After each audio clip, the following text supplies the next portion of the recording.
Thanks very much to Falkland for inviting me along today for what I think should be mandatory attendance for all people involved in land use. I'm an environmental photographer, and my practice is based primarily around issues surrounding climate change and biodiversity and the human interactions between those, with respect to those twin issues that we need to discuss. Now, why am I involved in this area? Well, I think we've all seen this graph, and this is one of the few things that I do agree with climate deniers about, is that climate change has been with us forever.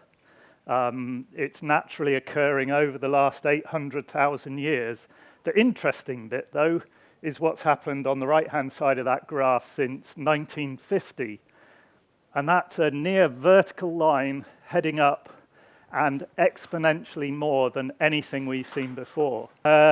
What probably most people in this audience will already know is termed the Great Acceleration. But if we look at 1950 down on the bottom of this graph, you can see the acceleration in any number of different criteria that lead to our lifestyles that ultimately have caused the first graph's occurrence. But the thing, perhaps for me more than anything, is that I've been involved as an environmental activist since the late 80s. And in 1990, all the governments around the world were getting together to identify targets to address this problem of climate change. And the reality is that since 1990, half the emissions leading to climate change have been emitted. And so the reason I'm actively involved in this space is because this has happened on our watch in the last 30 years. It isn't something, it may have been set up before then, and we're still, last year, was the biggest year of emitting CO2 into the atmosphere. Now, how do I see my involvement in this? Well, I have spent 3 decades involved in renewable energy, but for today, I'm going to really explore my role as a photographer in this environment. I'm looking to provoke conversations, change behaviors, and ultimately policies that will lead to positive futures.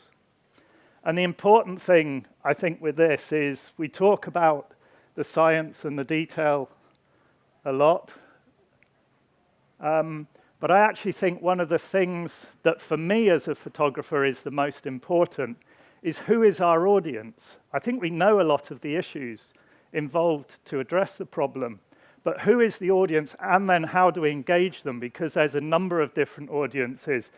And for example, in projects that I work on, if you want to speak to the young, you don't invite them to a village hall at 7 o'clock in the evening and ask them to put post-its on a whiteboard to be discussed, as you might with the best respect in the world to the expert panel that's going to follow here, where you're often speaking to knowledgeable audiences. Now, I'm not an expert in any of the issues around land use. And when I first started out as a landscape photographer, I was very much what I would call a romantic landscape photographer. If a landscape looked nice, then I thought the landscape was in good condition. And I know how naive that is now, but 30 years ago, that's how I saw the landscape. But it's actually nature, Scott, that says that we live in one of the most nature-depleted lands on the planet in Scotland, which is quite an incredible thing when you think of how beautiful we're supposed to be. So my current project that I'm working on is that I'm exploring landscapes across Scotland and different land uses across Scotland with respect to the tensions that are created through competition for land between all the different users of that land, and also the responsibilities for that land with respect to commercial needs, the communities that live within those landscapes, with respect to biodiversity and climate. And I do this by slow, immersive cycles and walks through the landscape, I've identified, with respect to a number of different landscape criteria identified on the National Land Use Database, all the different land use types that we have in Scotland. And with respect to each of them, I've identified a number of case studies that I then travel between, exploring the landscape and trying to understand better what is happening within those landscapes with respect to change over time. And so I've been visiting amazing natural landscapes called unused land on the database, some of these natural landscapes. The edge cultures on the peripheries of society more, and then some of the more cultured, developed, manicured, and probably I would say commercial landscapes that we have in various parts of Scotland.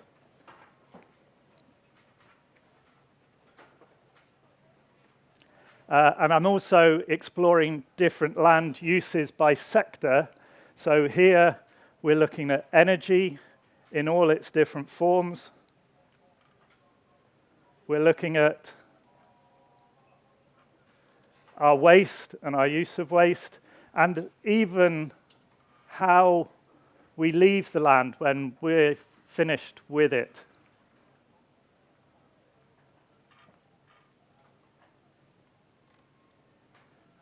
And more recently, one of the things that I've started doing in the last month or so is actually looking at different management styles with respect to similar land uses. So here's two adjacent valleys in southern Scotland, but with very different management practices occurring on each of those valleys that result in very different harmonies between the various aspects of that land for biodiversity, community, and commercial needs.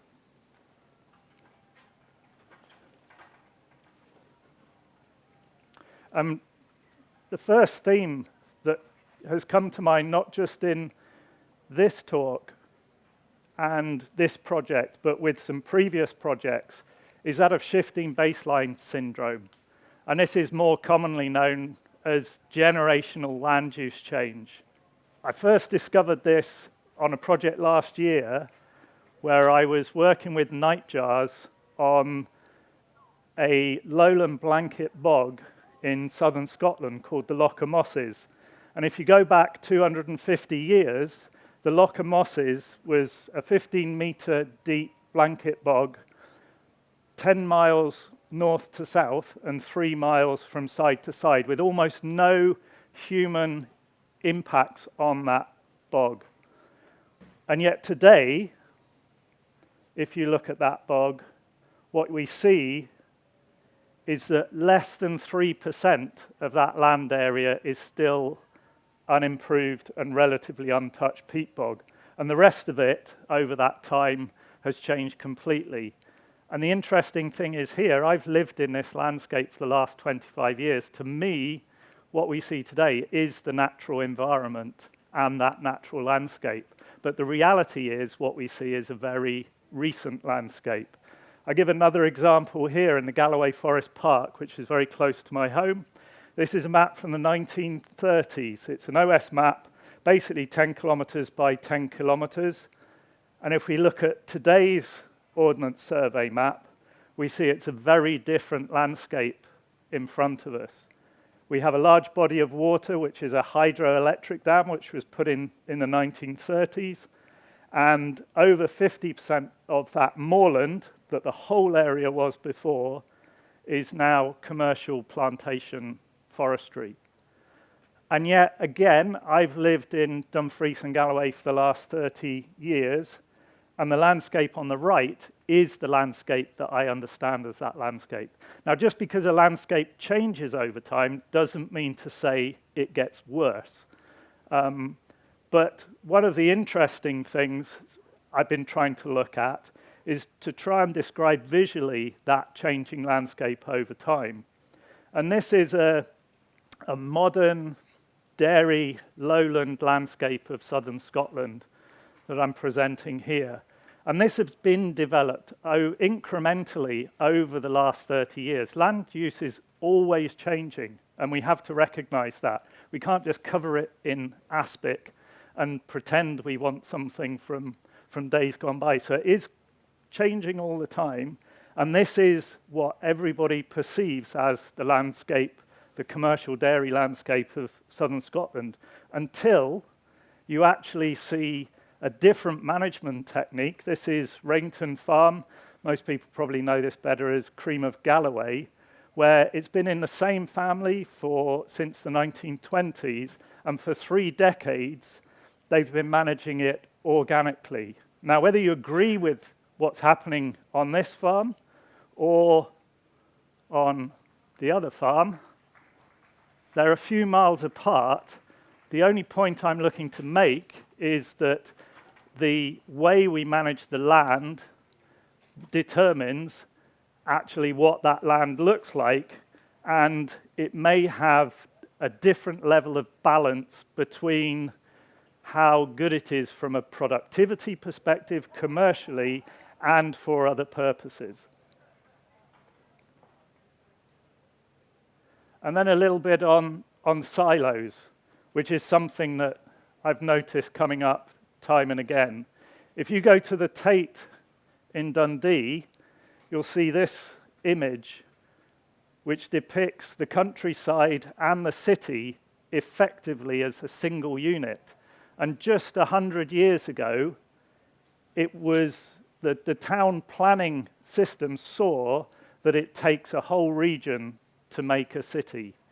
City isn't exclusive to rural, and likewise, agriculture wasn't exclusive to forestry, to energy, to any other land use. It was all part of a system that worked together to deliver for the whole.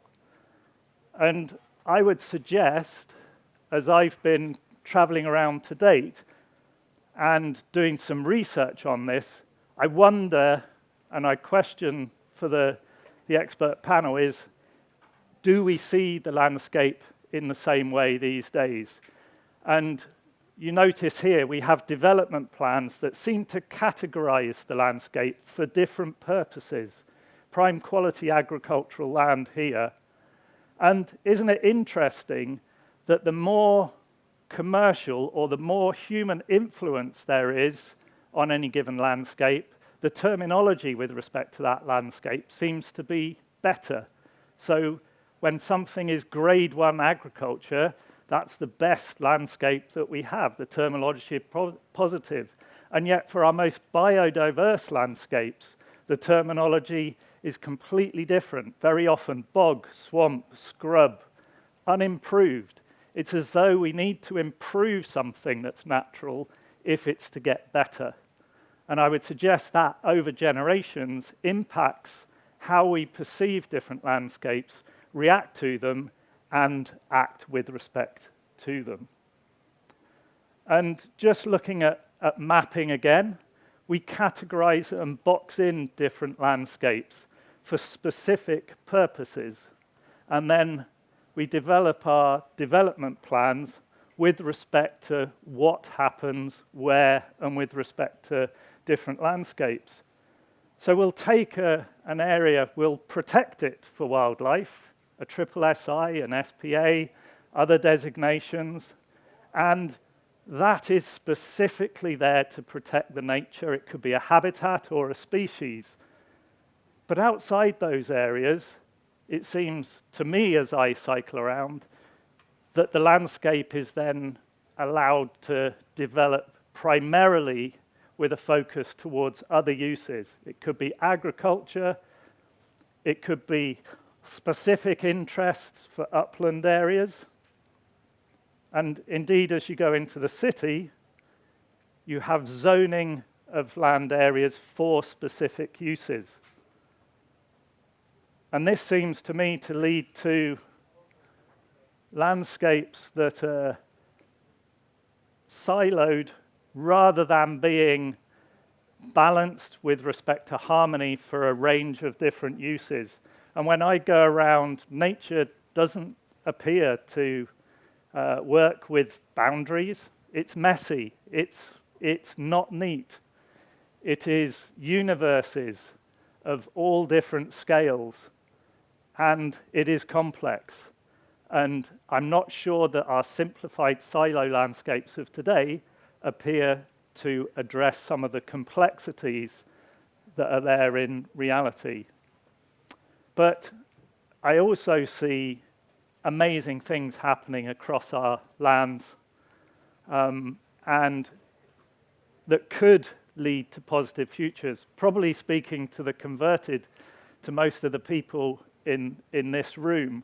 But as I go around, you go up to the flow country, for example, you see landscape scale projects, reverting conifers back to blanket bog, recognizing the value of peat. We see, at a very local scale, individuals starting to rewild bits of their gardens. Instead of having astroturf, going back to hay meadows. And in urban areas, amazing allotments here in Perth. And let's not forget that it was only a few generations, or 1-2 generations ago, that 40% in the Second World War of all our food came from urban areas. And it's another interesting discussion to have is, instead of siloing landscapes for specific uses, how do we integrate our landscapes and on a potentially a share rather than spare basis? And then we have rewilding and regenerative projects happening from small scale right up to the rewilding of 47,000 odd acres at Glenfeshie. So one of the questions that I'd like to pose to the panel that follow is, should we spare or should we share the landscapes? And how do we balance on our landscapes with respect to harmony? How do we do that with respect to the uniqueness of every single piece of land that is out there, and also recognize that every guardian of every piece of land is different? None of them are doing it wrong. They just have their own way of doing it. And I would just say that we shouldn't be arguing about whether it's regenerative or whether it's organic and who's the best. That isn't the issue that we should be discussing here. And I was trying to work out if there was one thing that we could focus on with respect to all the land use types that could be applied to deliver a better future. And is it that if any guardian of the land was required over time to show incremental improvement in the soil, would that address an increase in biodiversity? And the converse to all of that is we always talk about technical solutions to the problems we have and how we need to produce all this meat because we want to eat meat. Well, I would argue that, sorry, we've gone on 2 slides. I would actually argue that we're in a position that we can no longer just sort technical solutions to the problems that we have. We absolutely need a level of degrowth, because if you look at that graph of CO2 emissions going into the air, we use up the sustainable amount of CO2 by the end of July. Everything else after that is unsustainable. So even if we have growth of 2% a year, that's 2% a year that comes forward. We've only got one planet. And this is, for all of us, this isn't someone else's problem. This is all of our problems, and we all need to start recognizing it. I've been involved in renewables for some 3 decades, and what I've recognized is that the corporate sector generally says, if you incentivize us, we will deliver for you. Now, in my experience, the science and the incentives that we've seen have delivered the status that we are at today. So I believe strongly that as well as having incentives, we need to have much greater sticks, and that those sticks need to be policed if we are to deliver positive futures. Because incentives alone, I believe, have not addressed the issue satisfactorily. And we can't just keep telling people that if you put your recycling in the bin, then everything will be fine, which is what we have been led to believe for several decades. And just to finish, when government is strong and policy is strong, we can deliver change very quickly. Here's some examples over my lifetime that prove that to be the case. And the public is extremely resilient to change if it understands the reason why that change needs to happen. And so as an artist, I couldn't help myself but to deliver a few possible public information policies that could be applied to address some of the issues that we face. I've probably upset almost everybody in the room with one or other of them, but you get my point as to the seriousness of some of the issues that we need to address. And so, if I'm honest with you, I think we have a lot of the answers. I think that, and this is one again for the panel, the panel session says science leads. I would ask the question, does science not inform? It's someone else that leads with respect to the decision making, and actually we all need to come out of our corners and start working together in partnership to deliver the change. Thank you.